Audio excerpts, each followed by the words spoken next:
सम्माननीय उप प्रधान जी, मंत्री जी, धार्मिक सज्जन वृंद, विद्यार्थीगण, मातृशक्ति। यजुर्वेद का 39वां अध्याय, मंत्र संख्या 10, महर्षि दयानंद कृत वेद भाष्य। इसके ऊपर हम विचार करेंगे। मंत्र है लोमभ्यः स्वाहा, लोमभ्यः स्वाहा, त्वचे स्वाहा, त्वचे स्वाहा, लोहिताय स्वाहा, लोहिताय स्वाहा, मेदोभ्यः स्वाहा, मेदोभ्यः स्वाहा, मांसेभ्यः स्वाहा, मांसेभ्यः स्वाहा, स्नावभ्यः स्वाहा, स्नावभ्यः स्वाहा, अस्तभ्यः स्वाहा, अस्तभ्यः स्वाहा, मज्जभ्यः स्वाहा, मज्जभ्यः स्वाहा, रेतसे स्वाहा, पायवे स्वाहा। इस मंत्र का देवता है अग्नि। अग्नि के विषय में बताया गया है कि अग्नि का किस प्रकार से उपयोग करना चाहिए। अग्नि का उपयोग भोजन बनाने के लिए भी किया जाता है। अग्नि का उपयोग अग्निहोत्र करने के लिए भी किया जाता है। और अग्नि का उपयोग इस मंत्र में बताया कि जो प्रेत है, मृत शरीर है, उसको जलाने के लिए भी अग्नि का उपयोग करना चाहिए। और शरीर को जलाते समय क्या क्रिया करनी चाहिए, क्या बोलना चाहिए, वो इस मंत्र के अंदर बताया है। इस मंत्र की भूमिका में दिया है मनुष्यों को भस्म होने तक शरीर का मंत्रों से दाह करना चाहिए। तो मरे हुए शरीर का मंत्रों से दाह करना चाहिए जब तक कि वो भस्म ना हो जाए। मंत्रों से दाह क्यों करना चाहिए? क्योंकि वेद का आदेश है और मंत्रों से शरीर को दाह करेंगे तो इससे वेदों की रक्षा होगी। और मंत्रों के अर्थ को जानने से, अंत्येष्टि कर्म करने से क्या क्या लाभ होते हैं वो भी पता लगेंगे। संसार के हित के लिए अंत्येष्टि कर्म किया जाता है, वृष्टि जल वायु की शुद्धि के लिए।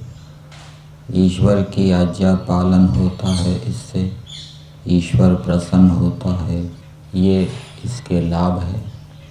और इन मंत्रों के अंदर शरीर के अवयवों को बताया गया है, तो उन शरीर के अवयवों की जानकारी भी होती है कि ये शरीर अवयवों से मिलकर बना है, इसलिए अनित्य है। शरीर की अनित्यता और स्पष्ट होती है।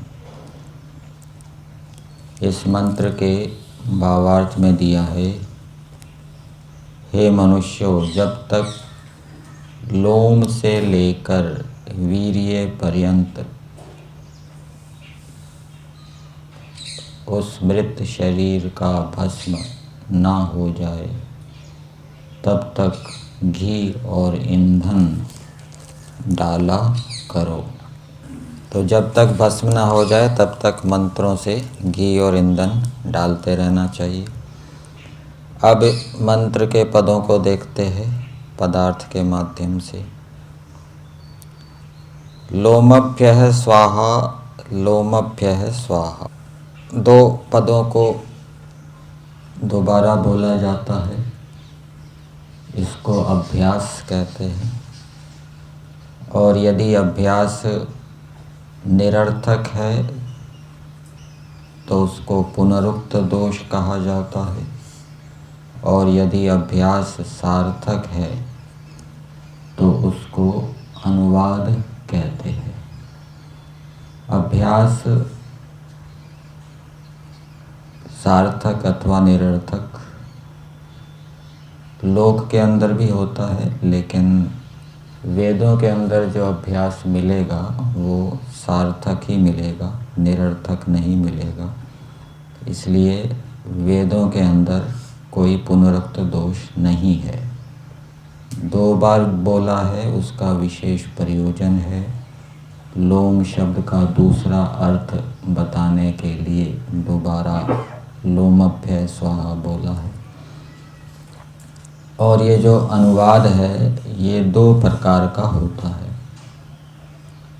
जैसे अभ्यास पुनरुक्त 2 प्रकार का होता है, सार्थक पुनरुक्त, निरर्थक पुनरुक्त। सार्थक पुनरुक्त को अनुवाद कहते हैं। अनुवाद भी 2 प्रकार का होता है, शब्द अनुवाद और अर्थ अनुवाद। नित्य नित्य, अनित्य अनित्य, ये एक ही शब्द को बार बार बोल रहे हैं, इसको शब्द अनुवाद कहते हैं। और नित्य अविनाशी, नित्य अविनाशी अलग अलग शब्द बोल रहे हैं, लेकिन अर्थ दोनों का एक ही है, इसको अर्थ अनुवाद कहते हैं। और व्यवहार के अंदर भी इनका प्रयोग होता है। वो घर घर में जाता है, ये क्या है? शब्द अनुवाद। रोटी वोटी ले आओ, पानी वानी ले आओ, इसको अर्थ अनुवाद समझना चाहिए।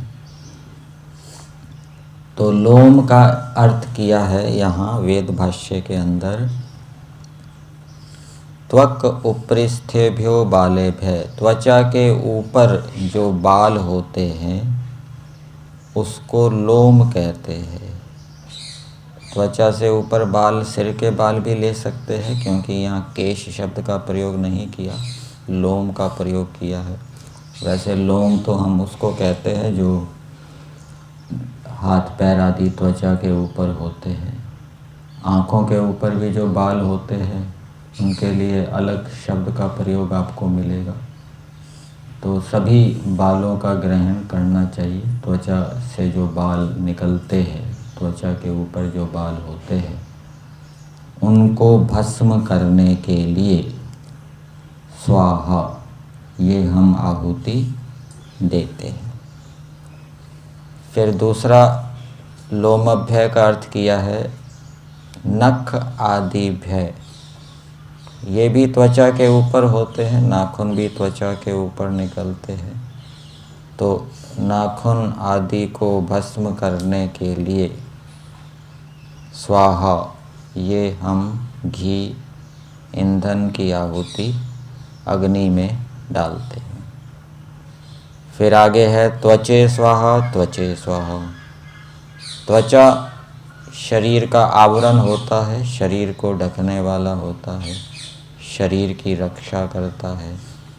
जैसे पृथ्वी का आवरण है, पृथ्वी के चारों ओर वायु का आवरण होता है जिसको वायुमंडल कहते हैं, वो पृथ्वी की रक्षा करता है। वैसे ही शरीर की रक्षा के लिए परमेश्वर ने शरीर के ऊपर एक आवरण बनाया, उसको त्वचा कहते हैं। त्वचा के माध्यम से शरीर अनेक प्रकार के रोगाणु कीटाणुओं से बचा रहता है, वो शरीर के अंदर प्रवेश नहीं कर पाते।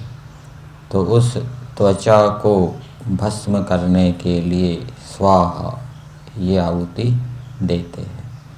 फिर त्वचा का दूसरा अर्थ किया है तद अंतर आवरण दाह है। त्वचा के अंदर जो आवरण है, आयुर्वेद के अंदर हमें 6 प्रकार की त्वचाएं मिलेगी। लेयर 6 प्रकार की लेयर होती है, परत होती है, त्वचाएं होती हैं। तो उस एक तो बाहर त्वचा दिख रही है, इसके अंदर भी त्वचाएं होती हैं।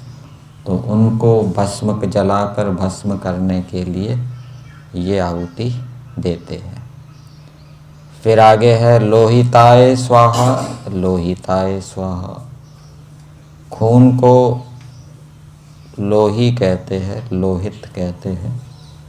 और लोहे की संस्कृत भी लोह होती है, तो खून के अंदर आपको लोहा तत्व मिलेगा। इस कारण से इसको लोहित रूप में समझना चाहिए। तो उस खून को जलाकर भस्म करने के लिए ये आहुति देते हैं। फिर लोहित का दूसरा अर्थ किया। लोहित लाल रंग को भी कहते हैं। तो हृदयस्थाय, हृदय में स्थित लोहे का जो लोहित पिंड है, लाल रंग का पिंड है, उसको जलाने के लिए रुधिर पिंड, रुधिर हृदय के अंदर, हृदय में जो रुधिर पिंड है उसको जलाने के लिए ये आहुति देते हैं। तो हृदय के अंदर, वैसे हृदय भी एक प्रकार का रुधिर पिंड ही है, उसके अंदर भी अनेक विभाग होते हैं। तो उसको जलाने के लिए ये आहुति, वो जलकर भस्म हो जाए। फिर आगे दिया है मेदोभय स्वाहा। मेदोभय स्वाहा, अब शरीर में धातुएं मानी जाती है, रस, रक्त, मांस, मेद, मज्जा, अस्थि आदि। तो ये मेद भी उन धातुओं में से एक है। तो वो धातु कैसी है? स्निग्ध है, जिसको चर्बी भी कहते हैं। तो उस चर्बी को जलाने के लिए धातु विशेष, शरीर की धातु विशेष है, तो उसको जलाने के लिए, जलाकर भस्म करने के लिए ये आहुति है। फिर मेदोभय का दूसरा अर्थ किया है सर्व शरीर अवयव आद्री करे भय। शरीर के सब अवयवों को आर्द्र करने वाली, स्निग्ध करने वाली, लचीली बनाने वाली। हृदय के अंदर, नसनाड़ियों के अंदर लचीलापन समाप्त हो जाएगा तो उनकी कार्य क्षमता कम हो जाएगी, और लचीलापन बना रहेगा तो कार्य क्षमता ठीक रहेगी। तो ये एक धातु है जिसके कारण शरीर के सब अवयवों में लचीलापन बना रहता है, उनके अंदर खुश्की नहीं आती, शुष्की नहीं आती, गीलापन बना रहता है। तो उसको जलाने के लिए ये आहुति। फिर आगे है मांसे भय। शरीर के बाहर जो स्थित मांस है, त्वचा के नीचे आपको मांसपेशियाँ मिलेगी हड्डियों को ढकने के लिए, और फिर उसको जलाने के लिए। फिर मांस से दूसरा अर्थ किया है शरीर अंतर्गते भय स्वाहा। शरीर के अंदर भी मांस होता है, गुर्दे में भी मांस मिलेगा, लीवर में भी मांस मिलेगा, हृदय के अंदर भी मांस मिलेगा। तो उनको जलाकर भस्म करने के लिए ये आहुति है। फिर आगे है स्नावभ्य स्वाहा। स्नावभ्य स्वाहा, स्थूल नाड़ियाँ, उनको स्नायु कहा गया है, और स्नाव कहा गया, स्नावम। और दूसरा अर्थ किया है सूक्ष्म नाड़ियाँ। तो दो प्रकार की नाड़ियाँ बताई है, एक स्थूल नाड़ियाँ और सूक्ष्म नाड़ियाँ। उनको संस्कृत में शिरा कहा है, शिरा। हिंदी में धमनी और शिरा का प्रयोग होता है, और यहाँ पर संस्कृत भाग में शिरा लिखा है, हिंदी भाग में नहीं लिखा। तो स्थूल नाड़ी को धमनी हम समझ सकते हैं, और जो सूक्ष्म नाड़ियाँ हैं उनको शिरा समझ सकते हैं, शिराएं। तो उनको जलाने के लिए, भस्म करने के लिए ये आहुति देते हैं। फिर आगे दिया है अस्तभ्य स्वाहा। अस्तभ्य स्वाहा, शरीर में जो कठिन अवयव हैं उनको हड्डी कहते हैं। तो उनको जलाने के लिए, जैसे हाथ पैर के अंदर हड्डियां होती है, रीढ़ की हड्डी होती है। और अस्तभ्य का दूसरा अर्थ लिया है जो सूक्ष्म हड्डियां होती हैं। नाक के अंदर भी हड्डी मिलेगी, वो सूक्ष्म है। कान के अंदर भी हड्डियां मिलेगी, वो सूक्ष्म है। तो उनको जलाकर भस्म करने के लिए ये आहुति देते हैं। फिर आगे है मज्जभ्य स्वाहा, हाड़ों के भीतर के धातुओं में। हाड़ हड्डी को कहते हैं, हड्डी से ही हाड़ बन गया है। संस्कृत में हड्डी को अस्थि कहते हैं। तो हड्डियों के अंदर भी एक धातु होती है, उसको मज्जा कहते हैं। तो उसको जलाकर भस्म करने के लिए ये आहुति देते हैं। और दूसरी बार मज्जभ्य का प्रयोग किया है तो मज्जा के अंदर भी कोई धातु होती है, जैसे हड्डी के अंदर मज्जा है और मज्जा से हड्डी बनती है। तो मज्जा के अंदर भी कोई धातु होगी, वो मेद रूप में हो सकती है। मेद से मज्जा बनती है। एक मेद तो अलग रूप में मिलेगा और एक मेद मज्जा के अंदर भी मिलेगा। तो उसको जलाकर भस्म करने के लिए ये आहुति देते हैं। फिर आगे दिया है रेत से स्वाहा, वीर्य के लिए, उसको जलाकर भस्म करने के लिए स्वाहा। पायवे स्वाहा, गुह्य अवयव जो हैं, गुप्त अंग हैं, उनको जलाकर भस्म करने के लिए ये आहुति देते हैं। तो ये शरीर के सारे अवयव अपवित्र है, क्योंकि शरीर भी अपवित्र है। योग दर्शन के अंदर बताया स्थानात् बीजात् उपष्टम्भात् निःस्यन्दात् निधनात् अपि काये माधेय शौचत्वात् पंडिताय अशुचिं विदुः। तो विद्वान लोग इस शरीर को घृणित मानते हैं, अपवित्र मानते हैं, अशुचि मानते हैं। क्यों मानते हैं? उसमें 5 कारण बताए। जिस स्थान पर ये शरीर बनता है वो अपवित्र है, जिस बीज से ये शरीर उत्पन्न होता है वो अपवित्र है, और शरीर उपष्टम्भात्, शरीर जिससे बना है, रस, रक्त, मांस, मेद, मज्जा, ये भी सारे अपवित्र हैं। निःस्यन्दात्, ऊपर से लेकर नीचे तक इस शरीर में गंदगी निकलती रहती है। अंदर भी गंदगी भरी हुई है, तभी ऊपर से लेकर नीचे तक गंदगी निकलती रहती है। सिर के बाल गंदगी हैं, कान से मल निकलता है, आँख से मल निकलता है, नाक से मल निकलता है, मुंह से मल निकलता है, रोम रोम से पसीना निकलता है, दूषित वायु बाहर निकलती है, नाखून भी मल है, और शौच, लघु शंका आदि के रूप में भी मल निकलता रहता है। इस कारण से शरीर क्या है? अपवित्र है। और एक कारण और बताया, निधनादपि, जब ये शरीर मर जाता है तो कोई उसको छूना नहीं चाहता, छुएंगे तो अपवित्र हो जाएंगे। और मर जाता है तो उसको घर से जल्दी जल्दी निकालने का प्रयास करते हैं, निकालो, जलाओ उसको। फिर निकालने के बाद सफाई करते हैं, हवन करते हैं, पानी से धोते हैं। फिर वहाँ पर भी शमशान घाट में भी जलाते समय, जलाने के बाद फिर वहाँ स्नान की व्यवस्था होती है, सारे स्नान करते हैं, कपड़े धोते हैं। तो इससे क्या सिद्ध होता है? शरीर अपवित्र है। और अंतिम हेतु क्या है? प्रतिदिन इस शरीर को धोना पड़ता है, साफ करना पड़ता है, 2 बार 3 बार स्नान करना पड़ता है, 1 बार स्नान करना पड़ता है। तो इनसे सिद्ध होता है कि ये शरीर अपवित्र है। तो ये सारे शरीर के अवयव जो हैं ये अपवित्र हैं। और यदि ये ऐसे ही पड़े रहेंगे, इनको नदी में डाल देंगे या भूमि में गाड़ देंगे या ऐसे ही छोड़ देंगे तो ये दुर्गंध फैलाएंगे। खून, मांस आदि जितने भी अवयव हैं ये ऐसे ही बाहर पड़े रहें तो भयंकर दुर्गंध मच जाएगी।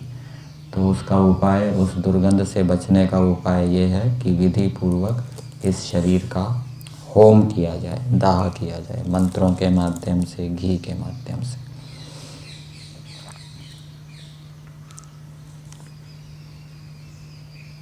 तो मंत्र का संदेश मनुष्यों के लिए ये है, परमेश्वर ने ये मंत्र दिया और कहा कि इस मंत्र के माध्यम से तुम शरीर को भस्म करो और घी सामग्री समिधा आदि साकल्य भी लो, तो इस प्रकार करने से दुर्गंध नहीं फैलेगा और संसार का हित होगा, उपकार होगा।